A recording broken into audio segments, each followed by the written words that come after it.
एक बड़ी खबर सामने आ रही है। आपको बता दें, मारूफ आलमदीन मौलाना कलीम सिद्दीकी समेत 4 अफराद लापता बताए जा रहे हैं। मेरठ में एक निजी प्रोग्राम में शिरकत के बाद गांव के लिए रवाना हुए थे। रात 9 बजे से लोकेशन नहीं मिली है। लोगों ने जांच एजेंसी पर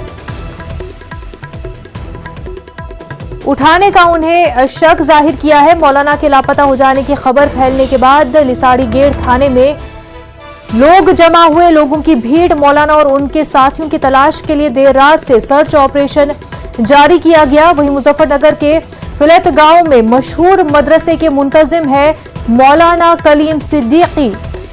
काफी अहम खबर इस वक्त की आपको बता रहे हैं।